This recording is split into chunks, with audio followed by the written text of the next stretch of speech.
Gara-gara wajahku rusak terkena penyakit kulit parah, suamiku tega selingkuh dan tinggalkan aku bersama putriku. Beberapa tahun kemudian, kubuat ia menyesal setelah melihat wajah baruku.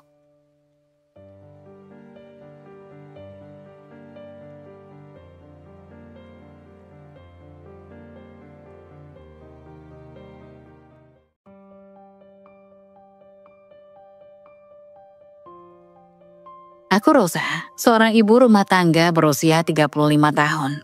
Tinggal bersama suamiku Bayu dan anak kami Lydia, berusia 10 tahun.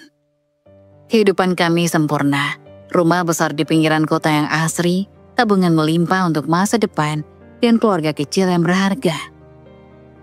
Pagi-pagi, kami selalu dimulai dengan ritual sederhana. Sarapan bersama di meja makan besar di tengah dapur yang selalu harum aroma roti panggang dan kopi. Bayu akan tersenyum sambil mencium keningku sebelum berangkat kerja. Dan Lydia akan melambaikan tangan kecilnya sebelum aku mengantar dia ke sekolah. Aku merasa tak ada yang kurang dalam hidup ini. Segalanya terasa lengkap, nyaman, dan harmonis. Namun kebahagiaan itu hanya berlangsung sampai hari di mana semuanya berubah drastis. Aku tidak pernah menyangka bahwa sebuah keputusan kecil yang kuambil tanpa pikir panjang akan membawa dampak besar dalam hidupku. Semua bermula ketika aku melihat iklan produk perawatan wajah di media sosial. Gambar-gambar model dengan kulit mulus bercahaya, disertai janji-janji manis tentang hasil instan, membuatku tergoda. Aku memang selalu peduli dengan penampilan, karena aku percaya bahwa menjaga kecantikan adalah bagian dari tanggung jawabku sebagai seorang istri. Tanpa pikir panjang, aku memesan produk itu. Aku tidak mengecek komposisinya. Aku tidak bertanya pada dokter atau teman yang lebih paham. Aku hanya yakin bahwa produk itu akan memberikan hasil seperti yang dijanjikan di iklan. Ketika paket tiba, aku langsung membukanya dengan semangat. Botolnya kecil, elegan, dan berkilauan. Seperti sesuatu yang sangat berharga. Aku mulai memakainya malam itu juga, mengikuti instruksi yang tertera pada kemasan. Hari pertama, aku merasa biasa saja, tidak ada perubahan berarti. Tapi aku tidak khawatir. Dalam pikiranku, perawatan kulit memang butuh waktu. Hari kedua, aku mulai merasakan sedikit sensasi panas di wajahku. Mungkin ini tanda produk sedang bekerja, pikirku. Aku tidak berhenti memakainya, malah semakin antusias. Berharap perubahan besar akan segera terlihat. Namun pada hari ketiga, aku mulai panik. Kulit wajahku memerah seperti terbakar. Ada ruam kecil yang mulai bermunculan di sekitar pipi dan dahi. Bayu menyadari perubahan itu saat makan malam. "Rosa, kenapa wajahmu? Kamu baik-baik saja?" Tanyanya dengan nada khawatir. Aku mencoba menenangkannya, mengatakan bahwa ini hanya efek samping sementara. Tapi sebenarnya, aku mulai merasa ada yang tidak beres. Hari keempat adalah awal dari mimpi buruk. Ruam itu berubah menjadi bengkak besar. Wajahku memanas, seperti ada api yang menyala di bawah kulitku. Aku merasa gatal luar biasa, hingga tanpa sadar, saat aku menggaruknya sampai berdarah. Aku berhenti memakai produk itu, tapi kerusakannya sudah terjadi. Kulitku mulai mengelupas, meninggalkan luka terbuka yang perih. Aku tidak bisa mengenali diriku sendiri di cermin. Wajah yang dulu kuanggap sebagai aset terbesarku, kini hancur lebur. Aku berharap masalah itu berhenti di wajahku, tapi kenyataannya jauh lebih buruk. Gatal dan ruam mulai menyebar ke seluruh tubuhku. Lengan, leher, punggung, bahkan kaki. Kulitku penuh dengan luka. Perih saat disentuh, dan aku merasa seperti kehilangan kendali atas tubuhku sendiri. Tidur menjadi hal yang mustahil. Setiap malam, aku berguling-guling di tempat tidur, mencoba melawan rasa gatal yang seperti tidak ada habisnya. Aku menjadi sosok yang jauh dari gambaran seorang istri yang cantik. Aku yang dulu berdiri dengan penuh percaya diri di samping Bayu di acara-acara keluarga, kini bahkan tidak berani keluar rumah. Aku takut orang-orang akan melihatku dan merasa ngeri. Aku takut kehilangan penghormatan dari suamiku. Tapi yang paling menyakitkan adalah melihat diriku sendiri. Cermin yang dulu memantulkan kebanggaanku, kini menjadi musuh terbesar. Di sana, aku melihat seorang wanita yang tidak kukenali. Seorang wanita yang hancur, baik fisik maupun mental. Di awal, Bayu masih sabar. Ia selalu menemani setiap langkah pengobatan yang kami coba. Kami pergi ke berbagai dokter kulit, dari klinik kecil hingga rumah sakit besar. Aku menjalani berbagai tes alergi, terapi salad, hingga suntikan antiinflamasi. Namun semuanya sia-sia, wajahku tetap rusak, penuh luka yang tak kunjung sembuh. Dokter-dokter itu selalu memberikan jawaban yang sama, seperti lelucon pahit yang terus terulang. Ini butuh waktu. Tapi waktu seperti berhenti untukku. Setiap hari terasa seperti hukuman yang tidak berujung. Bayu di awal selalu menggenggam tanganku saat aku menangis setelah pemeriksaan. Kita pasti bisa melewati ini, Rosa, katanya. Aku percaya padanya. Aku ingin percaya. Tapi seiring waktu berlalu tanpa perubahan apapun, aku mulai merasa tidak hanya tubuhku yang hancur, tetapi juga hubungan kami. Sikap Bayu perlahan berubah. Ia tidak lagi menggenggam tanganku dengan hangat seperti dulu. Ia mulai terlihat lelah, tidak hanya fisik tapi juga emosional. Saat-saat awal, ia akan menemaniku ke setiap jadwal kontrol. Tapi kini ia lebih sering menyerahkannya padaku. Kamu kan tahu jadwalnya, Rosa. Aku ada rapat penting hari ini, katanya suatu pagi saat aku memintanya mengantarku. Kata-katanya terdengar biasa saja, tapi nada suaranya membuatku merasa kecil. Aku mulai menyadari bahwa kehadiranku menjadi beban baginya. Suatu malam, aku mendengar percakapan di telepon dengan seseorang. Mungkin teman kantornya. Ia berbicara dengan nada pelan, tapi aku bisa mendengar potongan kalimat yang menamparku seperti cambukan. Aku gak tahu lagi harus gimana. Dia berubah total. Iya, aku ngerti dia gak mau, tapi aku juga manusia. Aku capek. Aku merasa seperti jantungku berhenti berdetak. Aku ingin masuk ke kamar, ingin bertanya apa maksudnya. Tapi aku terlalu takut mendengar jawabannya. Aku memilih duduk diam di ruang tamu. Air mataku menetes tanpa henti. Kata-kata itu terulang di kepalaku. Aku capek. Malam-malam setelah itu menjadi lebih dingin. Bayu tidak lagi sering memelukku sebelum tidur. Ia lebih sering menghabiskan waktu di luar rumah. Entah untuk alasan pekerjaan atau hanya mencari udara segar. Aku ingin percaya bahwa ini hanyalah fase. Bahwa ia masih mencintaiku seperti dulu. Tapi kenyataan berbicara lain.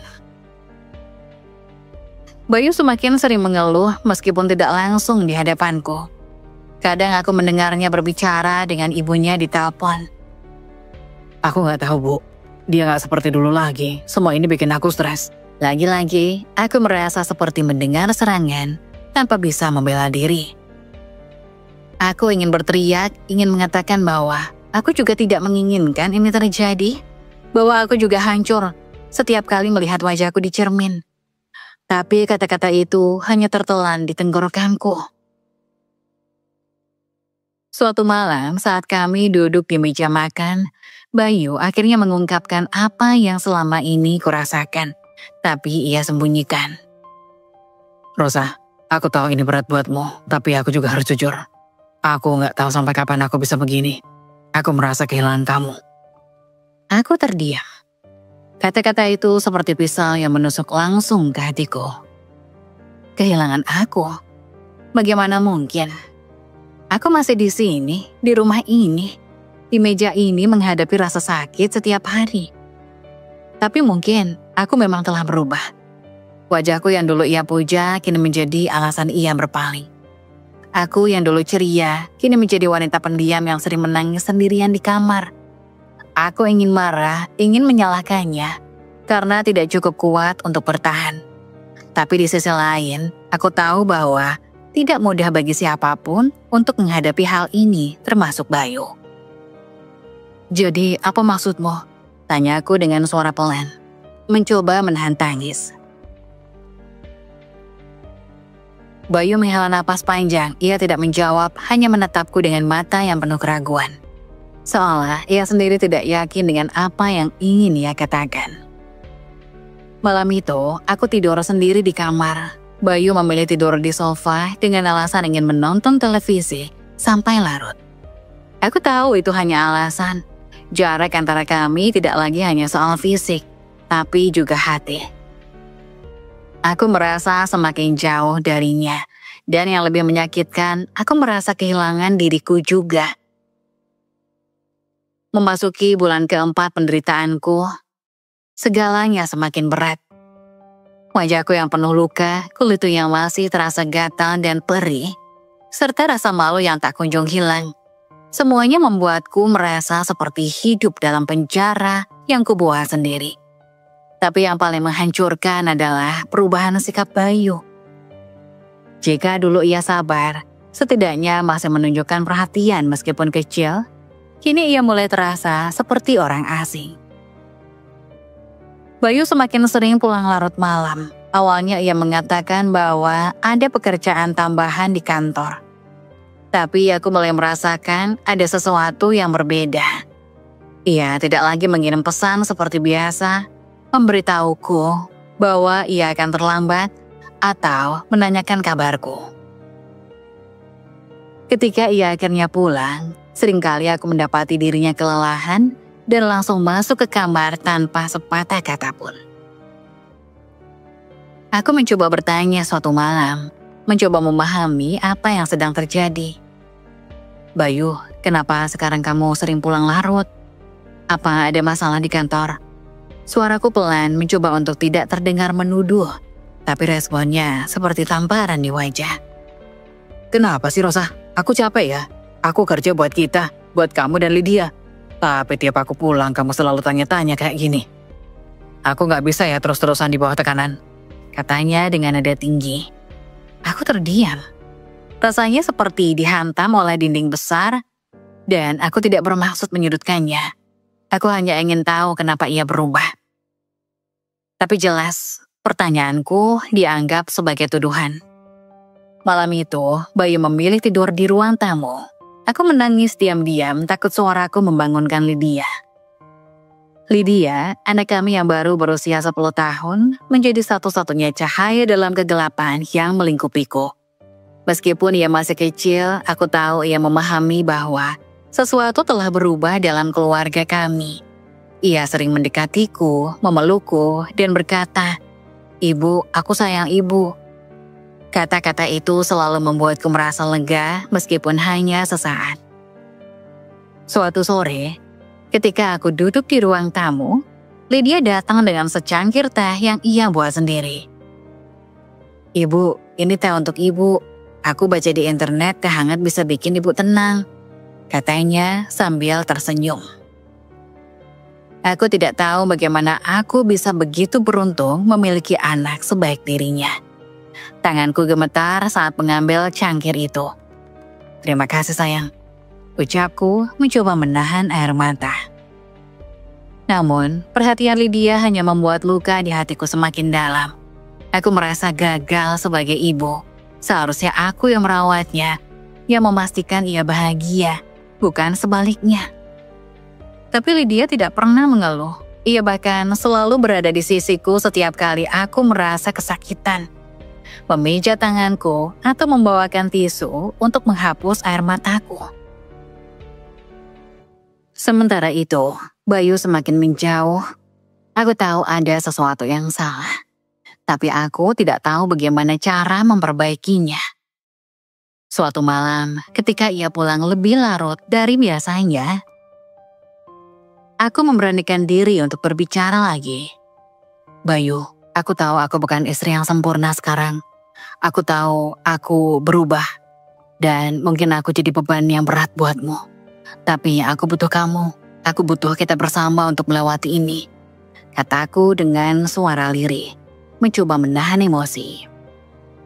Bayu menghela napas panjang. Ia tidak langsung menjawab. Hanya duduk di sofa sambil membuka dasinya dengan kasar.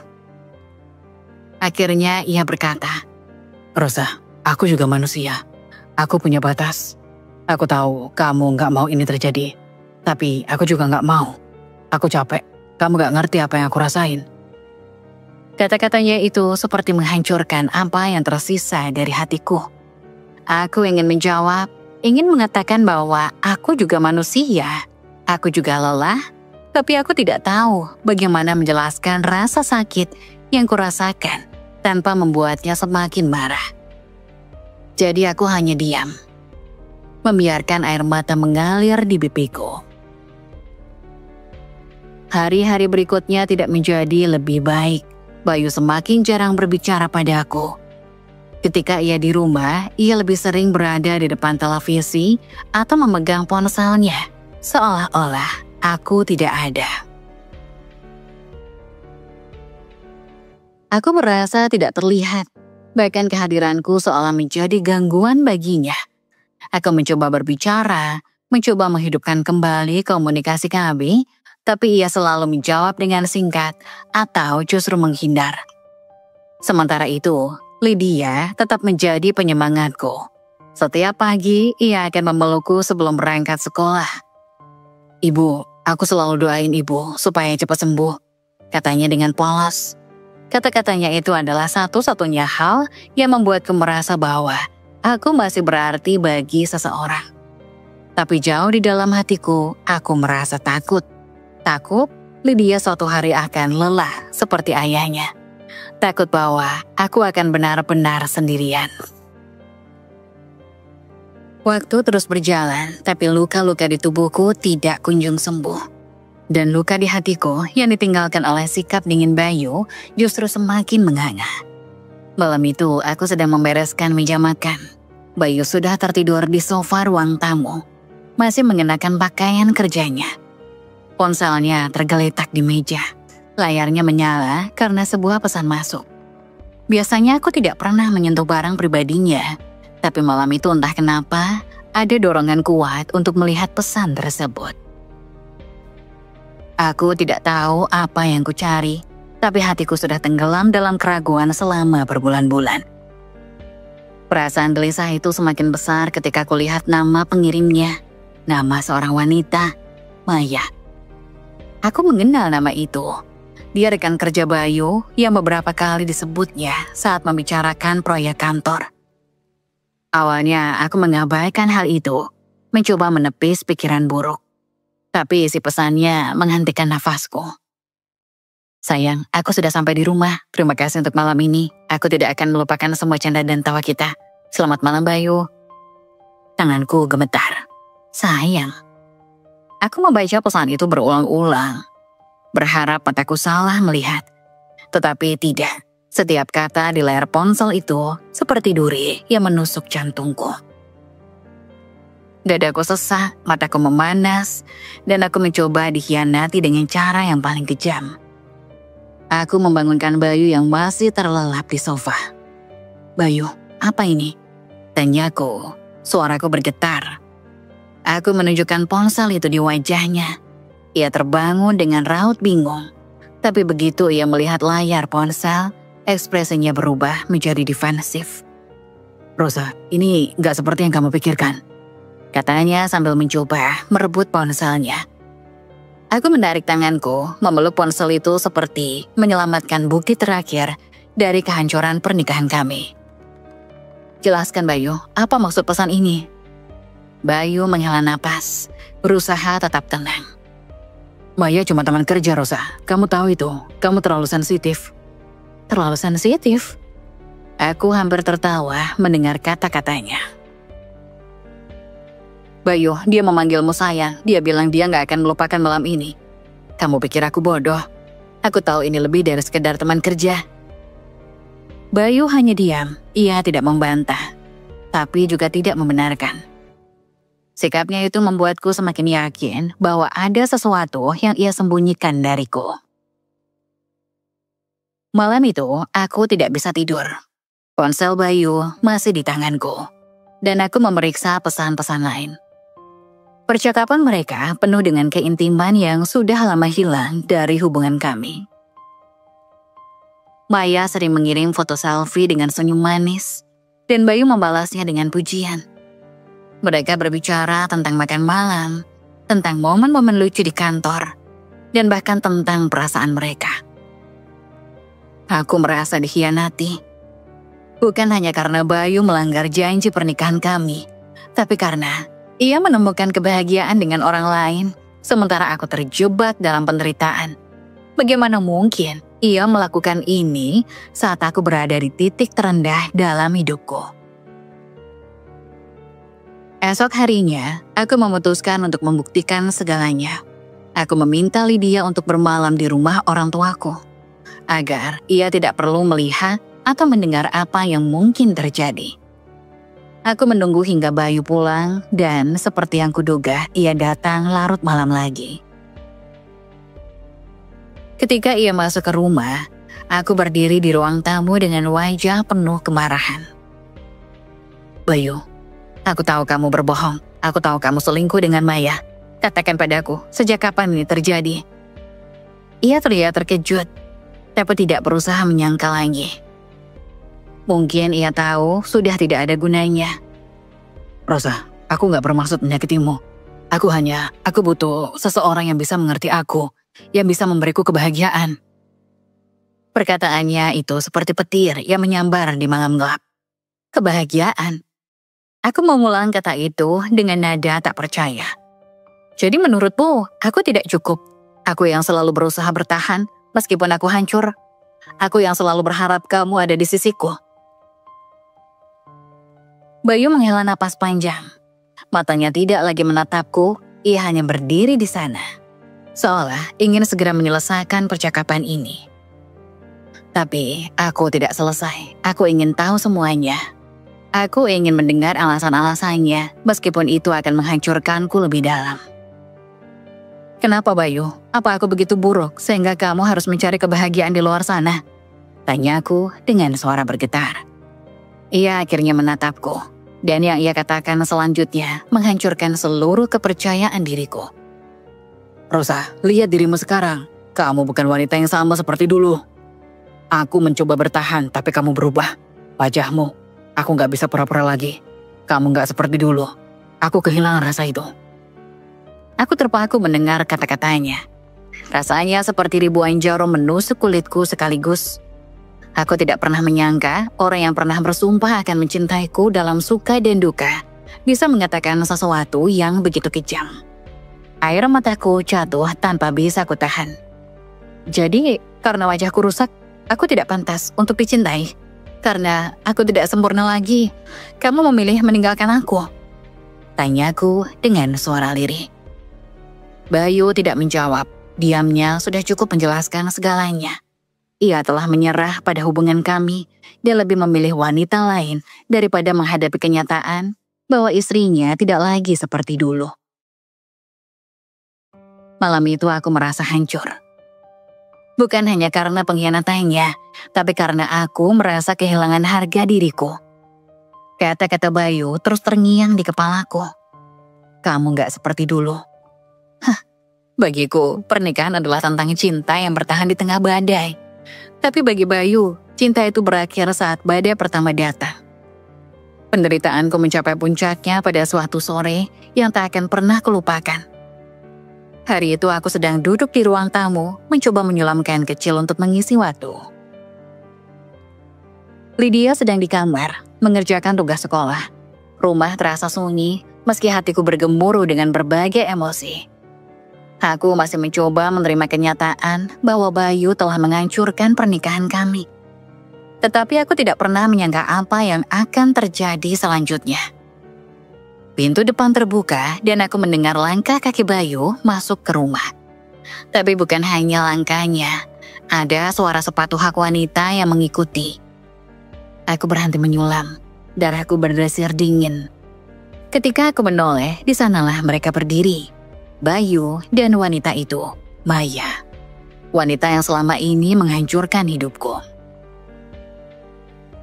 Maya tersenyum, seolah-olah ia tidak melakukan kesalahan apapun. Rambutnya tertata rapi, make-upnya sempurna, dan ia mengenakan gaun yang elegan. Sebuah kontras menyakitkan dengan diriku. Aku yang duduk di sofa dengan wajah rusak dan tubuh lemah. Aku tidak bisa berkata-kata, seolah-olah semua udara di paru-paruku telah lenyap. Bayu, apa yang kamu lakukan? Tanyaku dengan suara bergetar. Bayu menatapku dengan wajah dingin, tanpa rasa bersalah. Aku bawa Maya ke sini karena aku lelah sembunyi-sembunyi. Aku ingin kamu tahu, Rosa, dia bagian dari hidupku sekarang. Aku tidak percaya dengan yang aku dengar. Bagian dari hidupmu? Bayu, ini rumah kita, rumah yang kita bangun bersama. Apa kamu tidak punya rasa malu membawa wanita lain ke sini, di depan istrimu dan anakmu? Ia hanya mengangkat bahu, seolah aku berbicara tentang hal yang tidak penting. Kamu selalu bilang aku gak pernah jujur. Sekarang aku jujur. Aku gak mau hidup seperti ini lagi, Rosa. Aku berhak bahagia. Aku merasa kepalaku berputar. Air mataku mengalir deras. Tapi aku tetap berdiri meski kakiku gemetar. Bayu, apa kamu pikir ini tentang kebahagiaanmu saja? Bagaimana dengan Lydia? Bagaimana anak kita akan melihat ayahnya membawa wanita lain ke rumah? Apa kamu tidak memikirkan dia sama sekali? Mendengar nama Lydia, aku berharap Bayu akan tersentak, akan merasa bersalah. Tapi yang ia lakukan hanyalah tertawa sinis. Rosa, jangan bawa-bawa Lydia. Dia anak kecil, dia nggak ngerti apa-apa. Dan lagi, kamu jangan pakai dia untuk membuatku merasa bersalah. Kamu sendiri tahu ini bukan salahku sepenuhnya. Bukan salahnya. Hatiku hancur mendengar pembelaannya. Ia berbicara seolah-olah aku yang memaksa keadaannya menjadi seperti ini. Seolah-olah wajahku yang rusak adalah kesalahan yang ia gunakan untuk membenarkan tindakannya. Aku ingin berteriak, ingin mengusir mereka berdua dari rumah ini. Tetapi tubuhku terlalu lemah untuk melawan. Lydia yang mungkin mendengar suara kami dari kamar, keluar dan berjalan ke ruang tamu. Ibu, kenapa? Tanyanya dengan nada polos. Tapi kemudian ia melihat Maya berdiri di sana dan ekspresi wajahnya berubah menjadi bingung. Siapa dia, Ayah? Bayu mencoba tersenyum, tapi senyum itu terlihat canggung. Ini teman ayah sayang, namanya Tante Maya. Ia berusaha berbicara dengan lembut, seolah-olah situasi ini normal. Tapi Lydia tahu ada yang tidak beres. Lydia menatapku dengan mata besar yang mulai basah. Ibu, kenapa Tante ada di sini? Ia berjalan mendekatiku, memeluk erat seolah ia tahu aku butuh perlindungan. Aku ingin menjawab, ingin menjelaskan semuanya pada Lydia, tapi tenggorokanku tercekat, air mata terus mengalir di pipiku. Lydia menangis, memelukku lebih erat dan aku merasakan beban emosinya bercampur dengan rasa sakitku sendiri. Bayu menghela napas, lalu berkata dengan nada dingin. Rosa, aku tidak ingin membuat ini jadi lebih besar. Aku hanya ingin kamu tahu bahwa aku akan mulai membawa Maya ke sini. Kamu harus tahu itu. Aku tidak percaya dengan apa yang baru saja ia katakan. Bayu, ini rumah keluargamu, rumah tempat Lydia tumbuh. Kamu tidak bisa begitu saja membawa wanita itu ke sini. Jika kamu ingin pergi, pergilah, tapi jangan menghancurkan hati anak kita lebih dari ini. Maya yang sedari tadi diam akhirnya ikutan berbicara. Rosa, aku tidak berniat menyakiti siapapun. Tapi Bayu berhak bahagia, aku hanya ingin mendukung dia. Suaranya terdengar begitu tenang seolah-olah ia yakin dirinya benar. Aku berdiri menatap Maya dengan mata yang penuh air mata dan rasa sakit. Kamu tidak tahu apa yang kamu hancurkan. Kamu tidak tahu bagaimana rasanya melihat keluargamu dihancurkan oleh seseorang seperti kamu. Bayu mengangkat tangan, memotong pembicaraan. Sudahlah Rosa, aku gak mau ribut. Ini sudah keputusanku. Kalau kamu gak bisa terima, aku gak tahu lagi harus gimana. Aku tahu, aku tidak bisa lagi berbicara dengan Bayu. Ia sudah memutuskan dan aku bukan lagi bagian dari hidupnya. Aku memeluk Lydia yang masih menangis di pelukanku. lalu berkata dengan suara yang nyaris berbisik. Baik Bayu, jika ini yang kamu pilih, aku tidak akan memaksamu. Tapi ingat hal ini, kamu tidak hanya meninggalkan aku, kamu juga menghancurkan hati anak kita. Bayu tidak menjawab, ia hanya menatapku sebentar, lalu menggendeng tangan Maya dan berjalan keluar dari rumah. Aku tidak tahu kemana mereka pergi, dan jujur saja aku tidak peduli lagi. Yang tersisa hanyalah luka yang terlalu dalam untuk disembuhkan. Malam itu, aku memeluk Lydia di tempat tidur, mendengarkan isaknya sampai ia tertidur. Aku tahu bahwa aku harus kuat, bukan untuk diriku sendiri, tapi untuk anakku. Meski hati ini hancur dan berkeping-keping, aku tidak akan membiarkan Lydia merasakan lebih banyak sakit. Aku berjanji untuknya, aku akan bertahan. Setelah malam yang penuh kehancuran itu. Aku tahu, aku tidak bisa terus hidup dalam situasi ini. Aku harus membuat keputusan, meskipun itu akan menyakitkan. Hatiku sudah terlalu lelah menghadapi pengkhianatan demi pengkhianatan itu dari Bayu. Aku harus mengambil kendali atas hidupku lagi, untuk diriku sendiri, untuk Lydia. Pagi itu, aku duduk di ruang makan menunggu Bayu bangun. Lydia sudah berangkat ke sekolah, dan aku tahu ini adalah saat yang tepat untuk berbicara tanpa gangguan. Ketika Bayu akhirnya muncul, mengenakan pakaian kerja seperti biasa, aku menatapnya dengan mata yang sudah kering dari air mata. Kali ini, aku tidak akan menangis. Bayu, kita perlu bicara, kataku dengan nada tegas.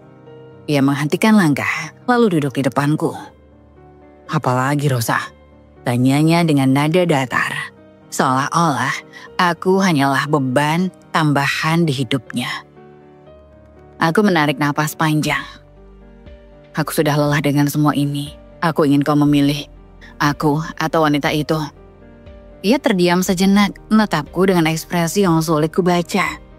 Tetapi ketika ia akhirnya membuka mulut, kata-katanya menghancurkan hati yang sudah berkeping-keping. Rosa, aku sudah memilih, aku akan pergi bersama Maya. Aku menatapnya, berharap ini hanyalah lelucon buruk. Tetapi tidak ada tanda-tanda keraguan di matanya. Bayu, bagaimana dengan Lydia? Bagaimana dengan anak kita? Aku akan tetap menjadi ayahnya Rosa, tapi aku gak bisa hidup lagi denganmu. Kamu harus mengerti, aku butuh kebahagiaan juga. Jawabnya dengan nada dingin. Kalimat itu menembusku seperti belati. Aku ingin marah, ingin berteriak, tapi tubuhku terlalu lelah untuk melawan. Akhirnya, aku hanya mengangguk pelan. Kalau itu yang kamu inginkan, Bayu, maka pergilah. Tapi ingat, kamu tidak hanya meninggalkan aku, kamu meninggalkan anakmu juga. Dan aku berharap suatu hari nanti kamu menyadari apa yang telah kamu hilangkan. Tanpa mengucapkan sepatah kata pun lagi, ia berdiri berjalan ke kamar dan mulai mengemasi barang-barangnya. Aku duduk diam di ruang makan, mendengarkan suara koper yang diseret dan pintu yang dibuka tutup. Hanya beberapa jam setelah percakapan itu, Bayu pergi bersama Maya. Tidak ada pelukan perpisahan, tidak ada kata maaf, hanya keheningan yang menyakitkan. Setelah kepergian Bayu, aku merasa seperti bangunan yang runtuh sepenuhnya. Tubuhku terasa kosong, pikiranku hampa. Dan aku bahkan tidak bisa menangis lagi. Aku tahu, aku harus kuat untuk Lydia. Tetapi saat itu, aku bahkan tidak tahu bagaimana caranya bangkit. Orang tuaku yang tinggal di kota mendengar kabar ini dari salah satu tetangga. Mereka langsung menelponku. Dan suara ibuku terdengar begitu panik. Rosa, kami akan segera ke sana, bertahanlah nak. Katanya dengan nada yang penuh kasih. 2 hari kemudian mereka tiba di rumah. Melihat kondisiku, ibuku langsung memeluk erat. Dan ayahku hanya bisa menggelengkan kepala dengan raut wajah penuh kesedihan. Kamu gak bisa terus begini. Kami akan membantumu, Rosa. Tegas ayahku. Mereka memutuskan untuk membawa aku dan Lydia ke kota mereka. Jauh dari semua kenangan buruk ini. Awalnya aku menolak. Aku merasa meninggalkan rumah ini sama seperti menyerah. Tetapi ibuku berkata dengan lembut, "Rumah ini hanya bangunan, Rosa. Keluarga adalah rumah yang sebenarnya. Kami ingin kamu sembuh, baik tubuh maupun hatimu." Akhirnya aku setuju. Mereka membantuku menjual rumah itu, dan dengan uangnya aku bisa memulai hidup baru bersama Lydia. Tapi sebelum itu mereka membawaku ke rumah sakit terbaik di luar pulau untuk mengobati kondisi kulitku yang selama ini menggerogoti kepercayaan diriku. Di rumah sakit, aku bertemu dengan dokter-dokter yang jauh lebih kompeten. Mereka melakukan serangkaian pemeriksaan mendalam dan menemukan bahwa reaksi alergiku ternyata lebih serius daripada yang diduga sebelumnya. Tetapi mereka juga memberiku harapan. "Kita bisa memperbaiki sebagian besar kerusakan ini, Ibu Rosa, tapi prosesnya akan panjang dan Anda harus bersabar," kata salah satu dokter dengan senyum penuh keyakinan. Itu adalah pertama kalinya aku merasa ada harapan setelah berbulan-bulan hidup dalam kegelapan. Aku mulai menjalani perawatan intensif. Setiap suntikan, setiap salep, dan setiap terapi adalah langkah kecil menuju pemulihan. Rasa sakitnya seringkali luar biasa, tetapi aku bertahan. Aku bertahan demi Lydia, demi diriku sendiri, dan demi harapan yang lebih baik. Sementara itu, Lydia mulai beradaptasi dengan kehidupan baru kami di kota orang tuaku. Ia kembali tersenyum. Meski aku tahu, ia masih merindukan ayahnya. Aku berusaha memberi cinta dan perhatian sebanyak mungkin agar ia tahu bahwa ia tidak pernah sendiri. Waktu berlalu, dan meskipun luka-luka di tubuhku perlahan mulai sembuh, luka di hatiku membutuhkan waktu lebih lama untuk pulih. Tetapi, aku belajar satu hal penting. Aku tidak bisa terus-terusan hidup dalam bayang-bayang masa lalu. Aku harus bangkit. Bukan hanya untuk diriku sendiri, tetapi untuk Lydia yang membutuhkan ibunya lebih dari apapun. Itulah awal dari kehidupan baruku. Kehidupan tanpa Bayu, tetapi penuh dengan harapan-harapan. Hari-hariku di rumah sakit terasa berat, meskipun penuh harapan. Proses pengobatan yang harus kulalui tidak hanya melelahkan secara fisik, tetapi juga emosional. Setiap kali aku bercermin dan melihat sisa-sisa luka yang perlahan memudar, aku ingat akan perjalanan panjang yang harus kutempuh. Namun di tengah semua itu, aku bertemu seseorang yang tak pernah kusangka akan kembali ke dalam hidupku. Suatu pagi, ketika aku duduk di ruang tunggu setelah menjalani sesi terapi kulit, seorang pria berpakaian rapi dengan jas dokter berjalan melewatiku. Langkahnya berhenti tiba-tiba dan dia menoleh menatapku dengan mata yang seolah mengenali wajahku meskipun penuh luka. Aku mendongak, merasa seseorang memandangiku lebih lama dari seharusnya. "Rosa?" katanya dengan nada ragu tapi hangat. Aku menatapnya bingung. Wajah itu terlihat familiar, meski aku tidak tahu dan tidak bisa mengingatnya. Kemudian ia tersenyum-senyum. Senyum yang membuat memori lamaku berdesir kembali. "Aku Fatir, ingat aku, kita teman satu jurusan kuliah dulu." Kata-katanya seperti menyentak sesuatu di dalam diriku. Aku langsung teringat sosok Fatir, teman lama yang dulu sering duduk di barisan depan kelas dan membantu teman-teman menyelesaikan tugas. Ia selalu menjadi pria yang tenang dan baik hati. Aku tidak pernah menyangka akan bertemu dengannya dalam situasi seperti ini. "Fatir," gumamku masih sedikit tak percaya. "Ya Tuhan, ini benar-benar kamu." Ia tertawa kecil dan mengangguk. "Iya, ini aku. Aku tidak menyangka akan bertemu kamu di sini. Kamu baik-baik saja, Rosa?" Pertanyaannya sederhana tapi nadanya penuh perhatian. Aku hanya bisa tersenyum kecut. Sepertinya tidak, tapi aku mencoba bertahan. Fatir memaksa ketika ia melihatku menahan emosi. Sebagai gantinya, ia duduk di kursi kosong di sebelahku dan mulai berbicara tentang dirinya. Ia bercerita bahwa setelah lulus kuliah, ia melanjutkan pendidikan sebagai dokter spesialis kecantikan dan kini bekerja di rumah sakit ini. Aku mendengar ada pasien baru yang dirujuk ke bagian kami, tapi aku tidak pernah membayangkan itu kamu, katanya. Dalam percakapan singkat itu, aku merasa sedikit lebih ringan. Fatir tidak memandangku dengan rasa kasihan seperti kebanyakan orang lain. Ia mendengar ceritaku dengan penuh perhatian. Bahkan ketika aku mulai menceritakan bagaimana hidupku berubah karena kesalahan kecil yang kulakukan dan bagaimana pengkhianatan Bayu menghancurkan keluargaku. Aku tidak tahu bagaimana aku bisa bertahan, Fatir. Kadang aku merasa semua ini terlalu berat, kataku pelan. Fatir menatapku dengan tatapan lembut tapi tegas. Rosa, kamu jauh lebih kuat daripada yang kamu kira. Aku tahu ini sulit, tapi lihatlah dirimu sekarang. Kamu mengambil langkah besar dengan menerima pengobatan ini. Itu tidak mudah. Aku yakin suatu saat kamu pasti akan pulih, baik dari luka di tubuhmu maupun di hatimu. Kata-katanya menyentuh hatiku. Itu bukan sekedar ucapan basa-basi, melainkan dukungan tulus yang sudah lama tidak kurasakan dari siapapun selain dia. Sejak hari itu, Fatir menjadi bagian penting dari perjalananku menuju kesembuhan. Ia bukan hanya dokternya, tetapi juga temanku. Ia dengan sabar menjelaskan setiap prosedur yang harus kulalui, memberikan motivasi ketika aku merasa putus asa, dan bahkan sering mengajakku berbincang tentang hal-hal ringan untuk mengalihkan pikiranku dari rasa sakit. Rosa, ini akan memakan waktu tapi aku yakin hasilnya akan baik, katanya suatu hari sambil memeriksa kulitku yang mulai menunjukkan tanda-tanda perbaikan. Dalam beberapa bulan, kulitku berangsur-angsur sembuh. Luka-luka besar mulai menutup, ruam merah mulai memudar.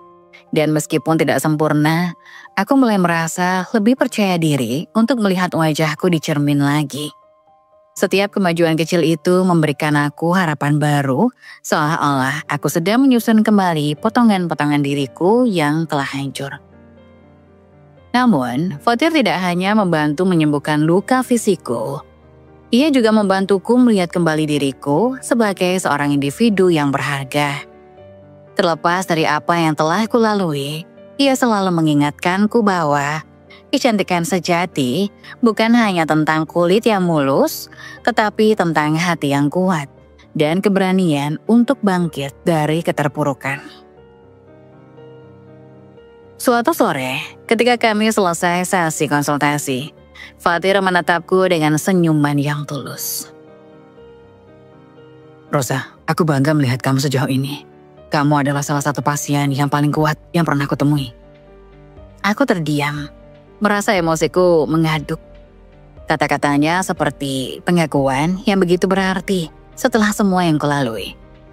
Untuk pertama kalinya dalam waktu yang lama, aku merasa dihargai, diterima, dan didukung tanpa syarat. Malam itu aku berbicara dengan Lydia. Bu, kamu terlihat lebih baik sekarang, katanya sambil tersenyum kecil. Aku membelai rambutnya dan tersenyum kembali. Semua ini untukmu sayang, ibu ingin kamu bangga sama ibu. Dalam hati aku tahu bahwa pertemuanku dengan Fatir adalah salah satu titik balik terbesar dalam hidupku. Ia tidak hanya membantuku menyembuhkan luka di tubuhku, tetapi juga memberiku kekuatan untuk memulai babak baru dalam hidupku. Babak yang penuh dengan harapan, keberanian, dan cinta yang tak lagi tergantung pada orang lain, melainkan pada diriku sendiri. Pertemuan dengan Fatir telah membawa cahaya baru dalam hidupku. Setiap kali kami berbicara, aku merasa sedikit demi sedikit beban di hatiku terangkat. Dia bukan hanya dokter yang membantuku sembuh, tetapi juga seseorang yang tulus, mendengarkan, dan mendukungku. Hubungan kami yang awalnya sekedar profesional perlahan berkembang menjadi sesuatu yang lebih hangat. Fatir selalu membuatku merasa dihargai. Ia sering memuji ketegaranku dalam menghadapi situasi yang begitu sulit. Kamu orang luar biasa, Rosa. Tidak banyak yang bisa melewati apa yang kamu lalui dan tetap berdiri tegar seperti ini, katanya suatu sore setelah sesi terapi selesai. Kata-katanya selalu tulus, tidak pernah terasa dipaksakan. Dan itulah yang membuatku merasa nyaman berada di dekatnya. Hubungan kami semakin akrab di luar sesi perawatan Kadang ia mengundangku untuk duduk di taman rumah sakit, berbincang tentang hal-hal yang ringan, tentang masa kuliah, tentang Lydia, atau bahkan tentang makanan favoritnya. Aku menemukan sisi lain dari Fatir yang membuatnya begitu hangat. Ia bukan hanya seorang dokter yang profesional, tetapi juga seorang pria dengan hati yang penuh kasih.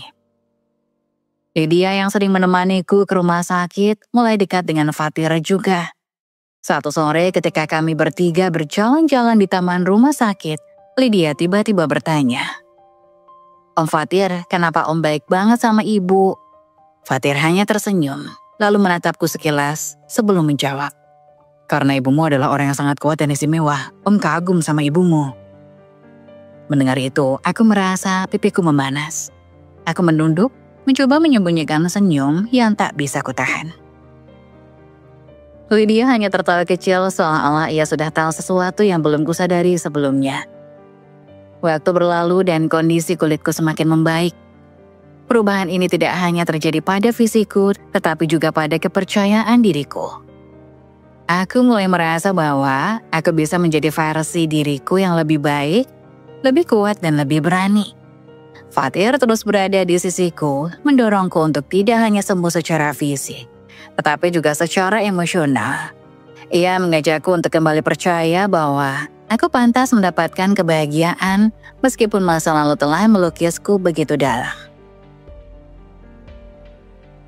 Suatu hari, setelah sesi perawatanku berakhir, Fatir mengajakku bertemu di sebuah kafe kecil dekat rumah sakit. Aku merasa ini sedikit aneh, karena biasanya kami berbincang di rumah sakit atau di taman. Tapi aku setuju karena aku percaya padanya. Ketika aku tiba di kafe itu, aku melihatnya sudah duduk di sudut ruangan dengan senyum khasnya. Di meja, ada sebuah bunga mawar merah yang diletakkan di atas vas kecil. Aku merasa jantungku berdegup lebih cepat dari biasanya, tapi aku mencoba menenangkan diri.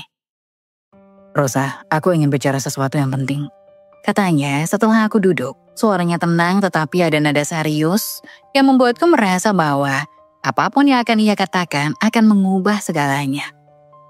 Ia menghela napas sebelum melanjutkan. "Selama beberapa bulan ini, aku merasa sangat bersyukur bisa menjadi bagian dari perjalananmu menuju kesembuhan. Aku tidak hanya melihat kamu sebagai pasien, tapi juga sebagai seseorang yang luar biasa. Seorang ibu yang kuat, seorang wanita yang penuh keberanian, dan seseorang yang telah membuatku merasa lebih hidup." Aku terdiam, menatapnya dengan mata yang mulai berkaca-kaca. Aku tahu apa yang akan ia katakan, tapi aku tetap merasa gugup. "Rosa, aku mencintaimu," katanya akhirnya dengan suara yang penuh ketulusan. "Aku tahu kamu telah melalui banyak hal dan aku tidak ingin memaksa atau terburu-buru. Tetapi aku ingin kamu tahu bahwa aku ingin menjadi bagian dari hidupmu dan hidup Lydia. Aku ingin kita membangun sesuatu yang baru bersama-sama." Aku terkejut sekaligus merasa bahagia. Air mataku mengalir tanpa bisa kutahan. Ini adalah pertama kalinya seseorang melihatku lebih dari sekedar luka dan penderitaan yang kulewati. Fatir melihatku sebagai seorang individu yang pantas dicintai dan dihargai. Suaraku hampir tak keluar. Aku menarik napas dalam-dalam sebelum melanjutkan.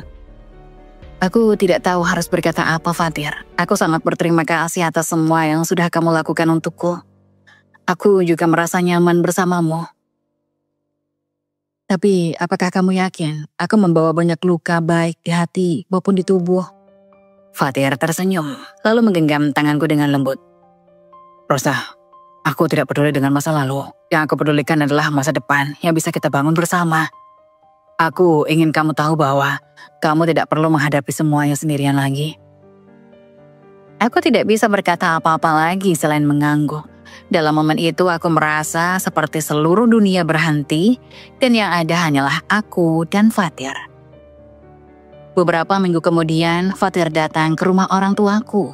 Ia membawa sebuah cincin sederhana dan melamar aku di depan keluargaku. "Aku ingin merawat Rosa dan Lydia dengan sepenuh hatiku. Aku berjanji akan selalu ada untuk mereka, baik dalam suka maupun duka," katanya di hadapan ayah dan ibuku. Air mataku kembali mengalir. Tetapi kali ini bukan karena kesedihan, melainkan karena kebahagiaan yang meluap. Ayahku menepuk bahu Fatir dan berkata, "Kami percaya padamu, Nak. Jika kamu bisa membuat Rosa bahagia, maka kamu punya restu kami." Hari itu adalah awal dari harapan baru dalam hidupku.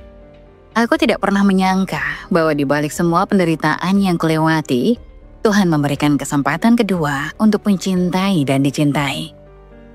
Aku tahu perjalanan ini masih panjang, tetapi kali ini aku tidak sendirian. Fatir ada di sisiku. Dan bersama-sama kami akan memulai babak baru yang penuh dengan cinta dan kebahagiaan. Dan untuk pertama kalinya aku merasa hidupku benar-benar dimulai kembali. Hari itu akhirnya tiba, hari di mana aku mengucapkan janji suci dengan Fatir, pria yang telah mengembalikan warna dalam hidupku.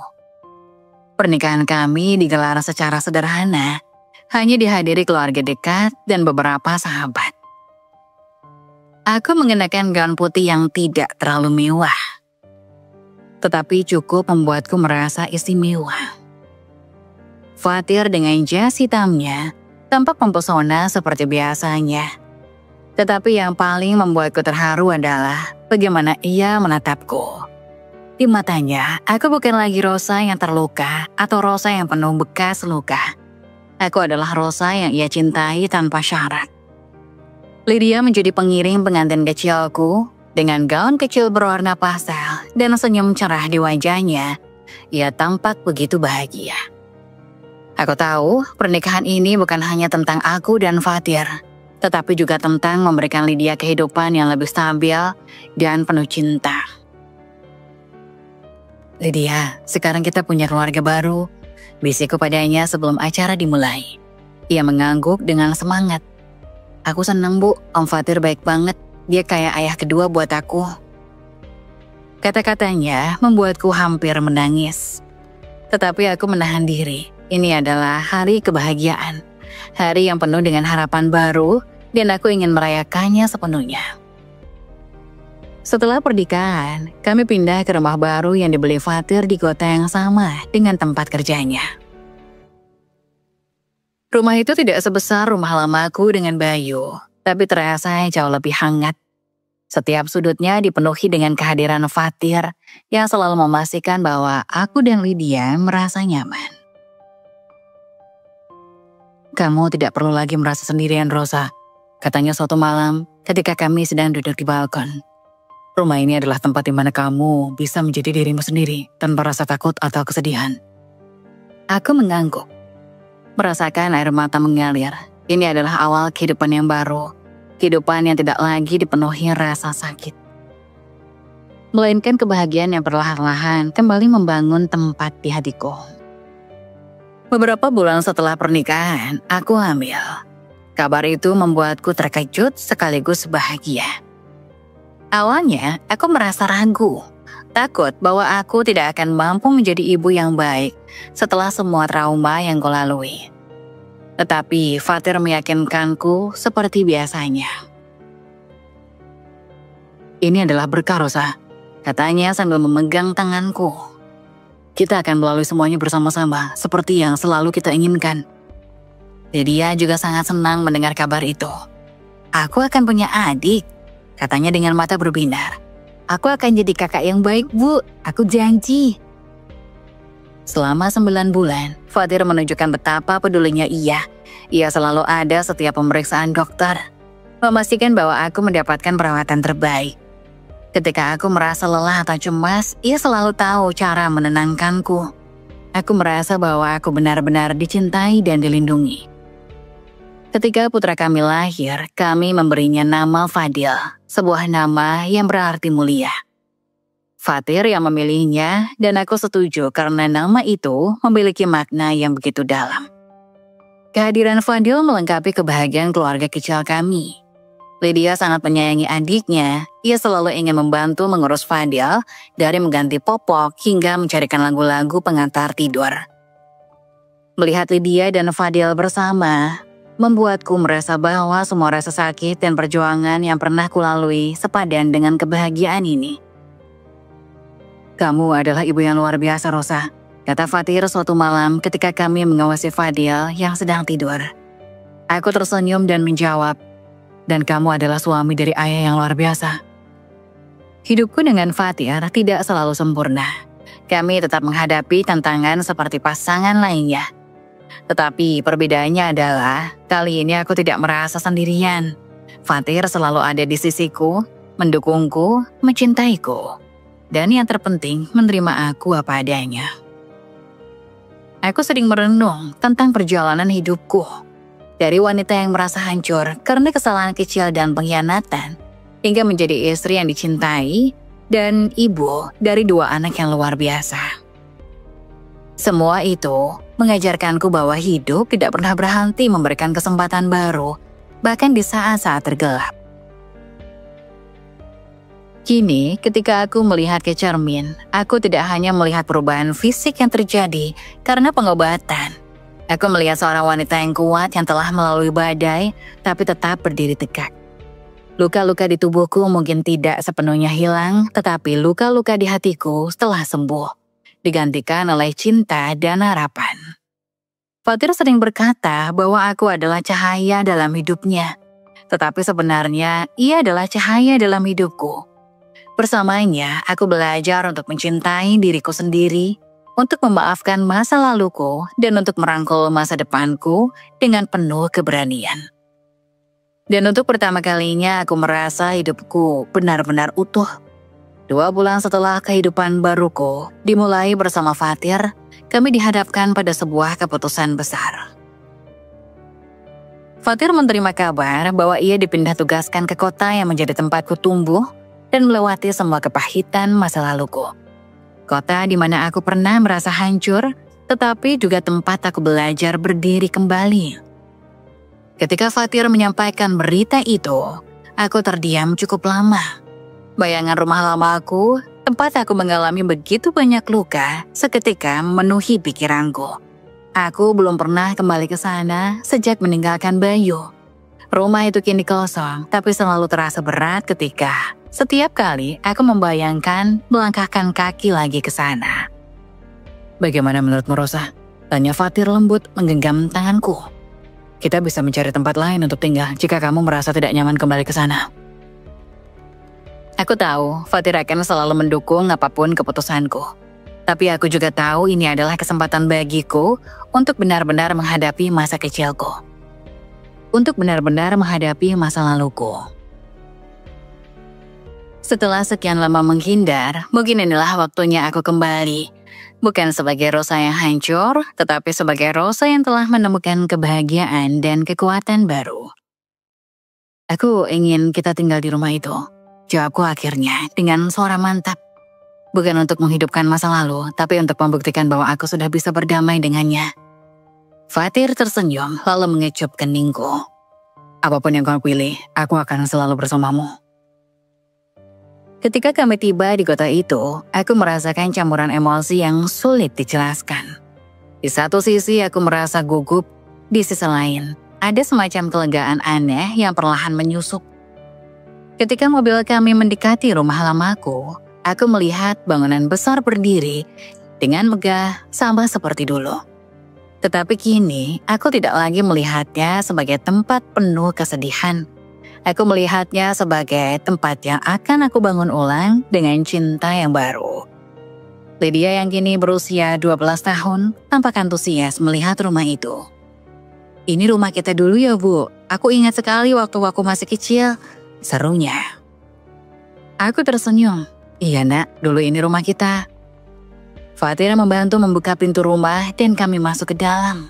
Aroma familiar dari dinding kayu tua yang berlantai marmer menyeruak, membawa ingatanku kembali ke masa-masa sulit. Aku berjalan pelan ke ruang tamu, tempat yang dulu menjadi saksi bisu begitu banyak air mata. Tapi kali ini aku tidak bisa menangis. Aku merasa damai. Ayo, kita bersihkan rumahnya. Kita buat rumah ini jadi tempat baru yang penuh kebahagiaan. Ujar Fatir sambil menggulung lengan bajunya. Bersama-sama kami mulai membersihkan rumah itu. Lydia membantu mengecat ulang dinding-dinding yang sudah kusam. Sementara Fatir memindahkan perabotan lama untuk diganti dengan yang baru. Rumah itu, yang dulu terasa dingin dan suram, perlahan berubah menjadi tempat yang hangat dan penuh cinta. Namun tak semuanya berjalan mulus. Kepindahan ini juga membuatku kembali bertemu dengan beberapa wajah dari masa lalu, termasuk Bayu. Suatu hari, aku sedang berbelanja di pasar ketika aku melihat sosok yang begitu kukenal. Bayu bersama dengan wanita itu.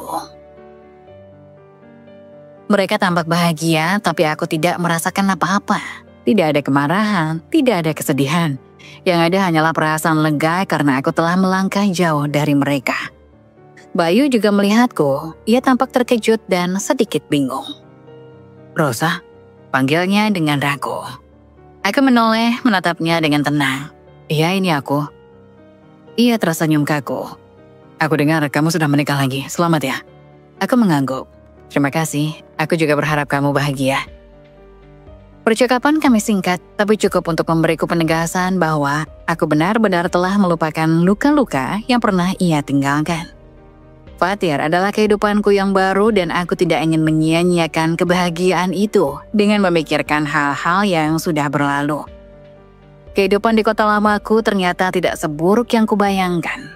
Aku menemukan bahwa tempat itu memiliki pesonanya sendiri, yang dulu mungkin terlewatkan karena aku terlalu tenggelam dalam kesedihan. Kini, aku melihat semuanya dengan perspektif yang berbeda. Fatir dan aku sering menghabiskan waktu bersama anak-anak di taman dekat rumah. Lydia mulai bersekolah di tempat yang baru, dan ia dengan cepat mendapatkan teman-teman baru. Sementara itu Fadil, yang kini berusia 2 tahun, menjadi pusat perhatian kami. Tawanya yang ceria selalu mengisi rumah dengan kebahagiaan. Suatu malam, ketika kami duduk di ruang tamu yang telah direnovasi, Fatir menatapku dengan senyuman. "Kamu tahu Rosa, aku bangga sama kamu. Butuh keberanian besar untuk kembali ke tempat ini dan menghadapi semuanya." Aku tersenyum menggenggam tangannya erat. "Aku tidak akan bisa melakukannya tanpa kamu. Kamu adalah alasan untuk terus maju." Kini, rumah yang dulu menjadi saksi luka-lukaku telah berubah menjadi tempat penuh harapan dan cinta.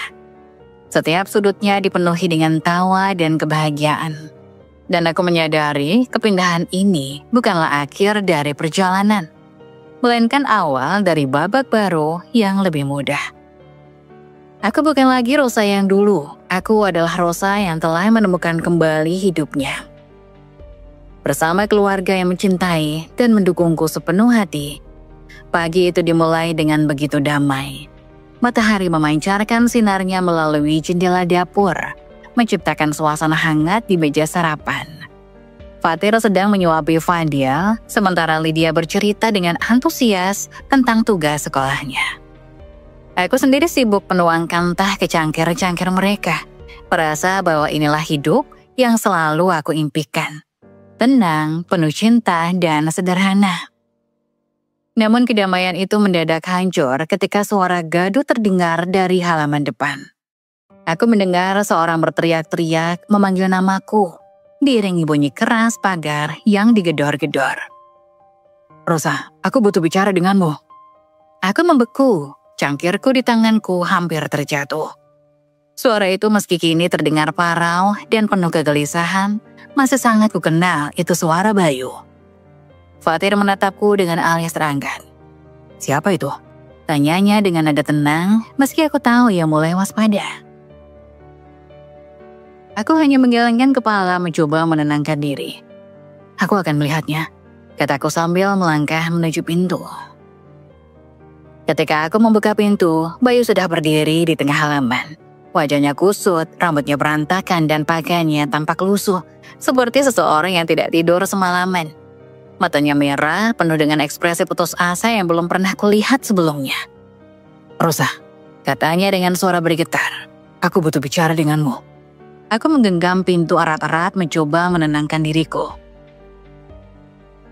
"Apa yang kamu lakukan di sini, Bayu?"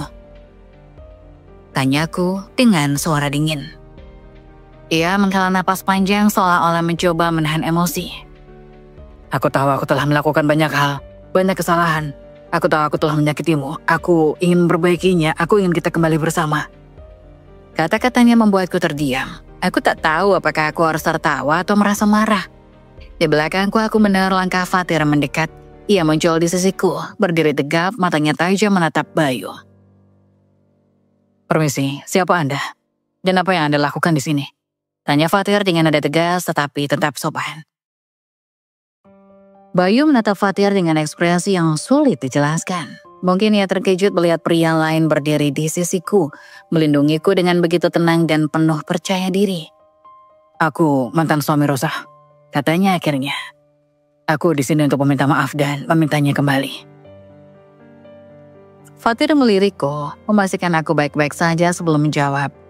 "Maaf, tapi Rosa sudah menikah lagi, dan dia tidak perlu kembali ke siapapun selain keluarganya yang sekarang." Bayu mendadak naik pitam. "Kamu tidak tahu apa-apa tentang kami. Rosa adalah istri dan ibu dari anakku. Kamu hanya orang luar, tidak punya hak." Kata-kata itu membuatku tersadar dari kebekuan. Aku melangkah maju berdiri di antara Fatir dan Bayu. "Berhenti Bayu," kataku dengan suara tegas. "Lydia memang anak kita, tapi itu tidak memberimu hak untuk mengabaikan semua yang telah kamu lakukan." Bayu menatapku, matanya penuh dengan air mata. "Aku tahu aku salah Rosa, aku tahu aku bodoh meninggalkanmu. Wanita itu, dia meninggalkanku. Aku kehilangan segalanya, tolong beri aku kesempatan kedua." Aku menatapnya lama, mencoba mencari kata-kata yang tepat. "Bayu, kesempatan kedua itu sudah lama hilang. Aku telah memberimu seluruh hidupku dulu, dan kamu menghancurkannya. Kini aku sudah membangun hidupku kembali bersama Fatir dan anak-anak kami. Aku tidak akan pernah kembali padamu." Bayu terdiam, seolah-olah tidak percaya dengan apa yang baru saja ku dengar. "Tapi aku mencintaimu Rosa, aku menyesal."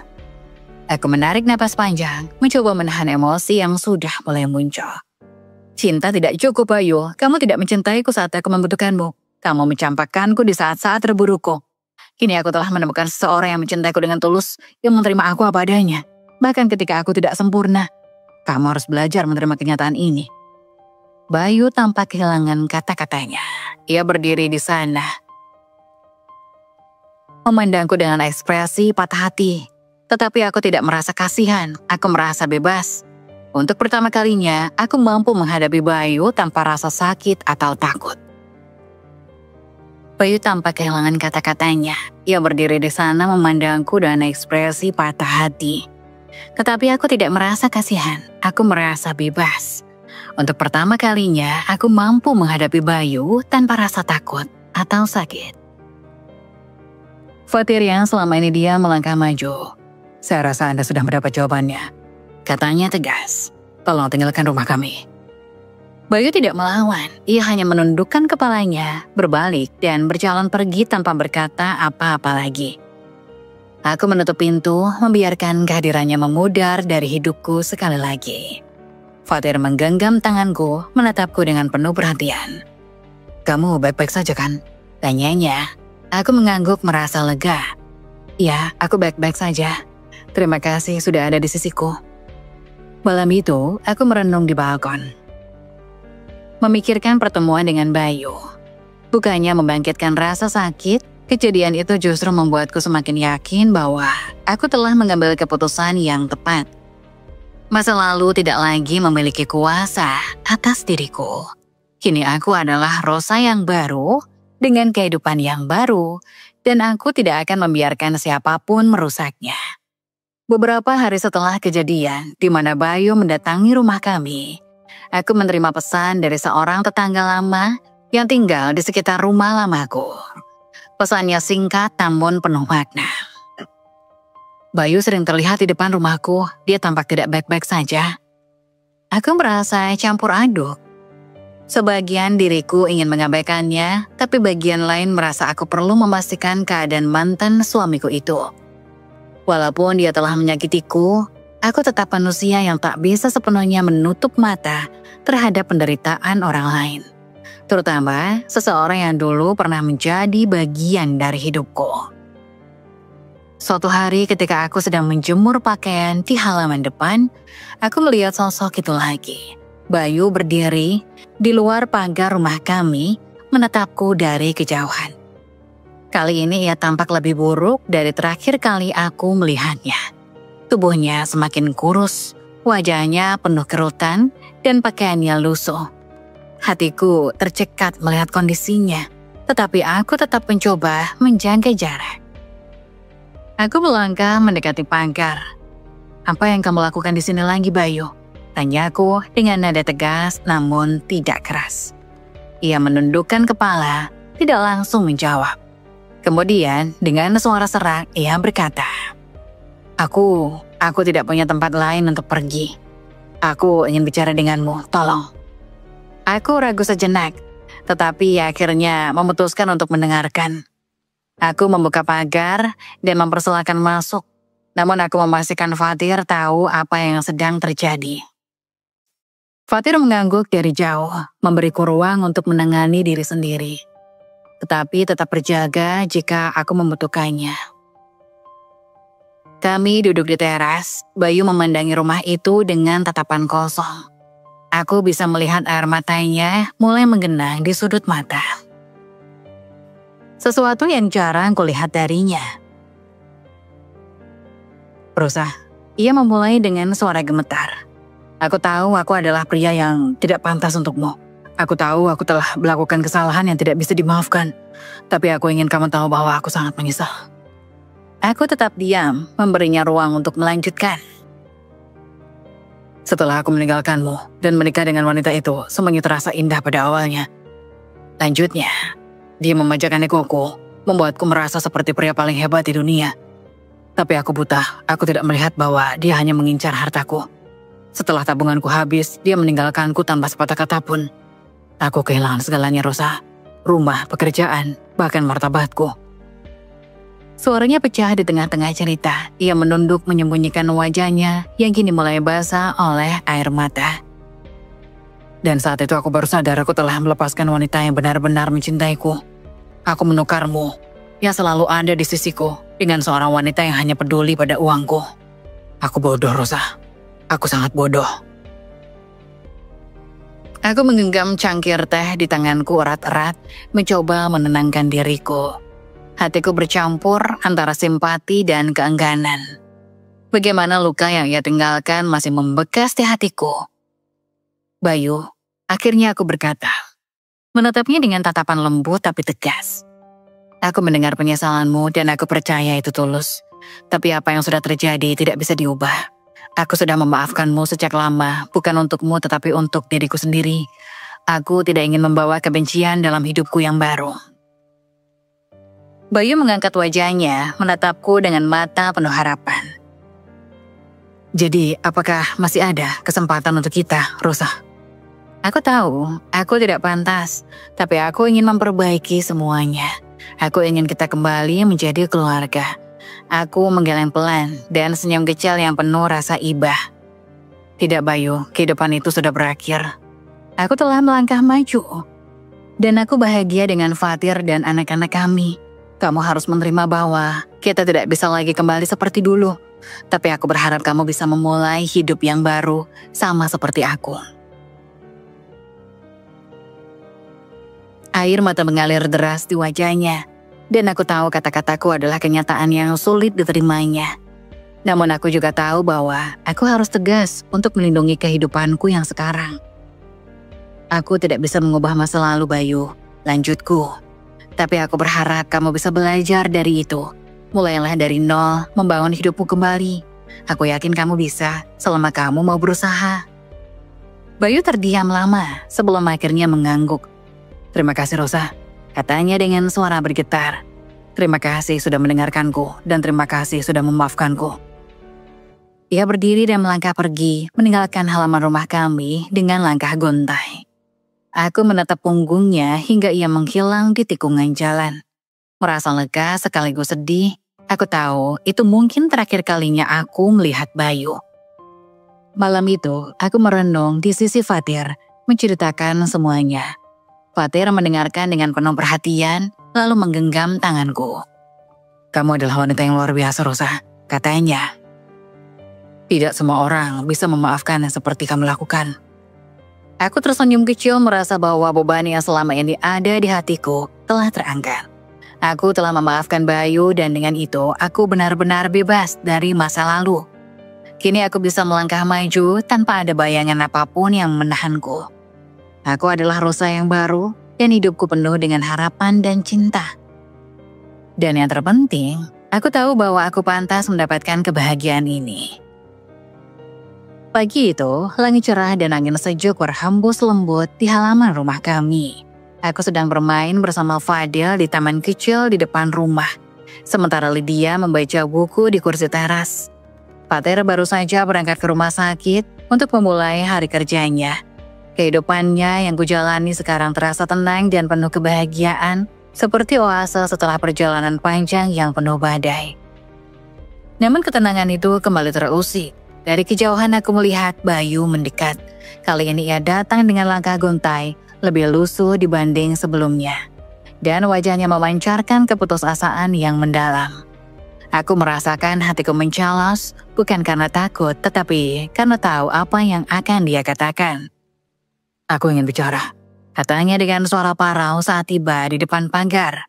Aku menggendong Fadil yang mulai gelisah, mengusap lembut punggungnya untuk menenangkannya. Bayu, aku memulai dengan suara yang sengaja kujaga tetap tenang. Kita sudah bicara sebelumnya, apalagi yang ingin kau katakan? Ia menatapku, mata merah yang penuh penyesalan. Rosa, aku tahu aku telah menghancurkanmu. Aku tahu aku tidak layak, tapi aku mohon, aku ingin kau kembali. Aku ingin kita membangun keluarga lagi seperti dulu. Aku memandangi pria yang pernah aku cintai dulu. Bayu adalah sosok yang kukagumi. Pria yang kupikir akan selalu ada di sisiku dalam suka dan duka. Namun kenyataannya, ia pergi meninggalkanku saat aku berada di titik terendah dalam hidupku. Luka itu tidak bisa begitu saja dilupakan. Aku menghela nafas, kemudian berkata dengan lembut namun tegas. Bayu, aku mengerti bahwa kamu menyesal, tetapi penyesalan itu datang terlambat. Saat aku paling membutuhkanmu, kau memilih untuk meninggalkanku. Kau memilih wanita lain dan hidupmu sendiri tanpa memikirkan bagaimana aku harus bertahan. Bayu menundukkan kepalanya, tangannya mengepal di samping tubuhnya. Aku tahu Rosa, katanya, suaranya nyaris berbisik. Tapi aku benar-benar tidak tahu apa yang harus kulakukan saat itu. Aku takut, aku bingung. Aku menggeleng pelan menghentikannya.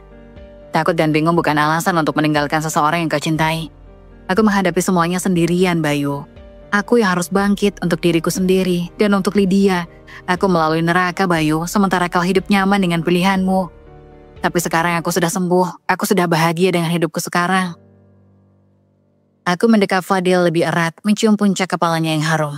Lihatlah Bayu, aku memiliki keluarga yang mencintaiku, menerimaku apa adanya. Fatir adalah suami yang selalu ada untukku. Dan mencintai Lydia seperti anaknya sendiri, yang mendukungku saat aku masih terpuruk. Aku tidak akan meninggalkan semua itu untuk kembali padamu. Bayu mendongak, air mata mengalir di wajahnya. Tapi aku mencintaimu, Rosa. Aku sadar, aku bodoh melepaskanmu. Aku tidak punya siapa-siapa lagi, aku tidak punya apa-apa. Aku menatapnya lama, mencoba mencari sisa emosi yang mungkin masih ada di hatiku untuknya. Namun aku hanya merasakan kedamaian, tanpa dendam, tanpa cinta.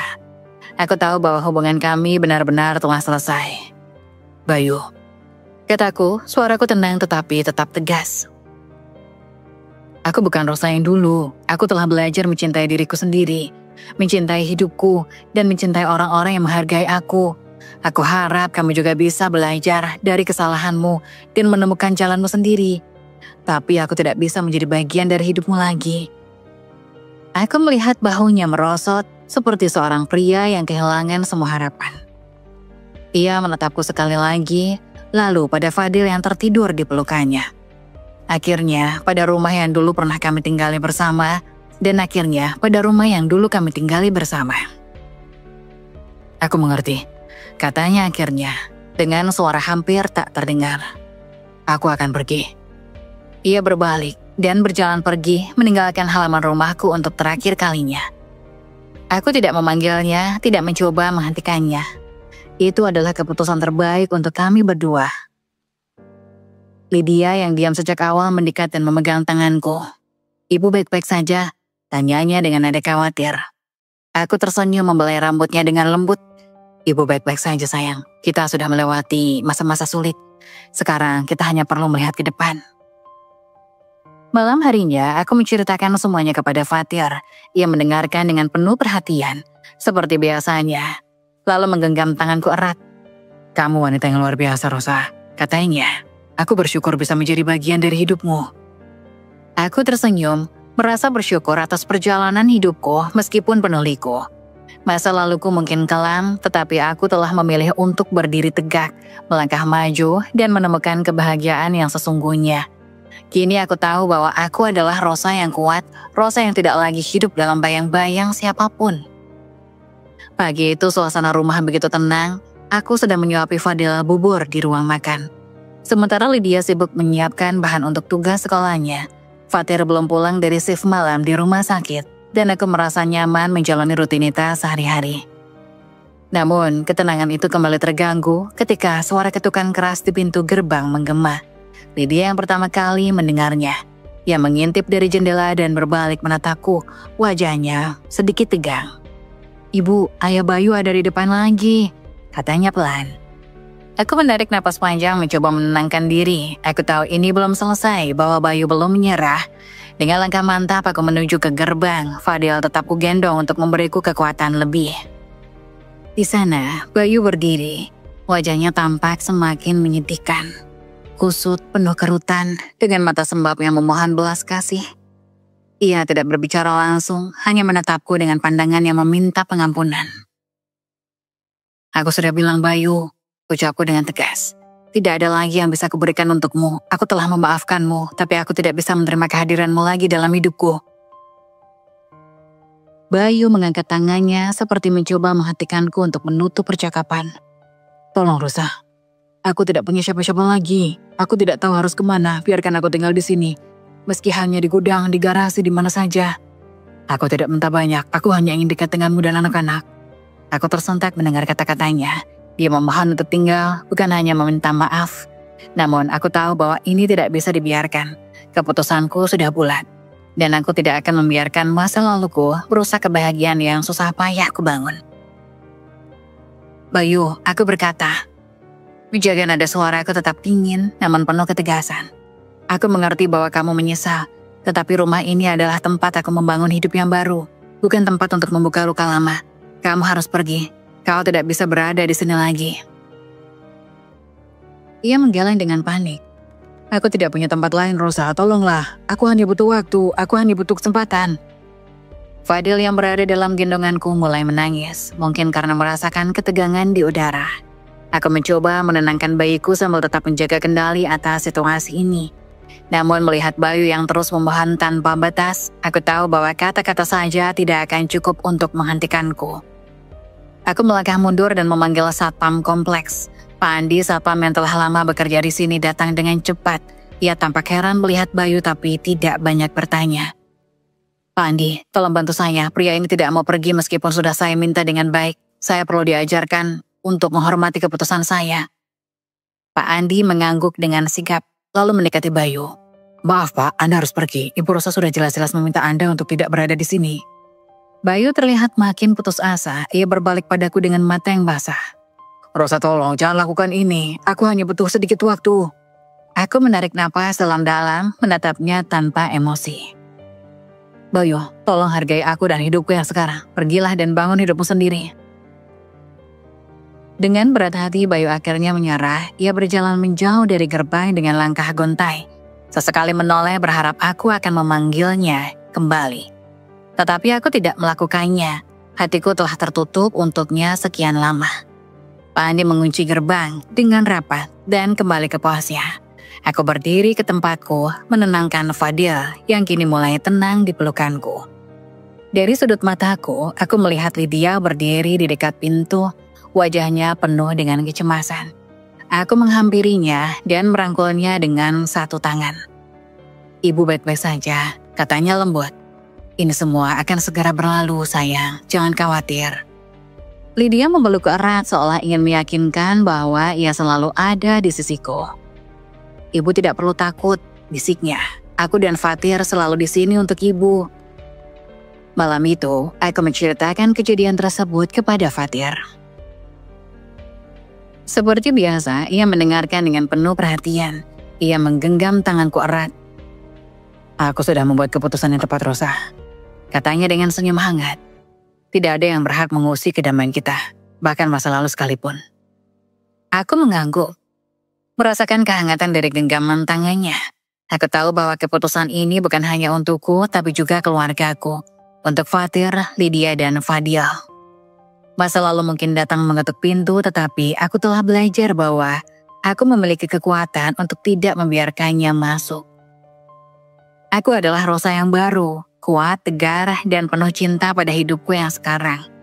Dan aku tahu kebahagiaan yang kutemukan ini layak untuk kupertahankan apapun yang terjadi. Tawa mereka membahana, mengisi udara dengan kehangatan yang tak ternilai. Di sudut lain, Lydia duduk di ayunan, membaca buku sambil sesekali melirik ke arah adiknya. Melihat mereka, aku merasakan damai yang selama ini kucari. Sebuah rumah yang dipenuhi cinta tanpa syarat dan kebahagiaan yang tulus. Hidupku memang tidak selalu mudah. Dulu aku pernah jatuh ke dasar yang paling dalam, merasakan kehilangan yang hampir membuatku menyerah. Namun dari sana aku bangkit sedikit demi sedikit. Menemukan kekuatan yang selama ini tersembunyi dalam diriku. Bayu dengan segala luka yang ia tinggalkan, kini hanyalah bayangan masa lalu. Kenangan itu tak lagi menyakitiku. Ia hanya mengingat bahwa aku pernah melewati badai yang kini telah berlalu. Fatir mendongak ke arahku dan tersenyum lebar, memberikan anggukan kecil yang penuh arti. Senyum itu seakan berkata bahwa aku pantas mendapatkan kebahagiaan ini. Aku membalas senyumnya, merasakan rasa syukur yang tak terhingga. Aku Rosa, aku telah melalui perjalanan yang penuh luka dan cobaan. Tetapi di setiap langkah yang berat itu, aku menemukan diriku sendiri, diriku yang baru. Kini aku berdiri di sini, kuat, cantik, dan lebih percaya diri dari sebelumnya. Aku adalah bukti bahwa siapapun bisa bangkit dari keterpurukan dan menemukan kebahagiaan. Matahari mulai tenggelam di balik pepohonan, melukis langit dengan warna jingga yang hangat. Aku tahu masa depanku kini penuh dengan harapan. Tidak ada lagi rasa takut, tidak ada lagi rasa rendah diri. Yang ada hanyalah aku, Rosa yang baru, seorang wanita yang memenangkan hidupnya kembali.